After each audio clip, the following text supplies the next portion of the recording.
YouTube, Instagram və TikTok hesablarımı takip edib videolar bəyənib dostlarınızla paylaşmağı unutmayın. Bu sual güvən 11-ci siniflərin sınaq imtahanına salınıb. Kəsrin qiyməti 27-dir. A rəqəmini tapaq. Deməli, gəlin bunu biraz böyüdək. Burada əvvəlcə gəlin bu kəsri sadələşdirək. 0 tam dövrdə A nə deməkdir? Saf dövr onluq kəsir, düzdür? Dövrdəki ədədlərin sayğıdır məxrəcə 9 yazılacaq. Dövrdəki ədəd surətə yazılacaq. 1-i böləcəyik bu ədədə. 1-i böləndə bu ədədə 1-i vurmalıyam bunun tərsinə. Olur 9 böl A. Tapdıq. Getdik ikinciyə.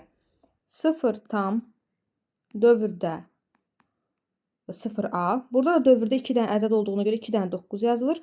Yuxarıda da A yazılacaq. İndi 1-i bu ədədə böləndə yenə bilirik ki, biz kəsir tərsinə çevrilir və vurma ilə əvəzlənir. Belə bir ədəd alındı. 99 böl A.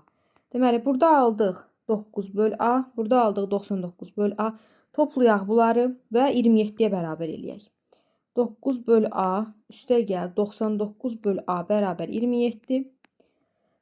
Toplayarıq 108 böl A bərabər 27. 108-i neçəyə böləndə 27 qalar? 4-ə böləndə. Düzgün cavab 4 olacaq.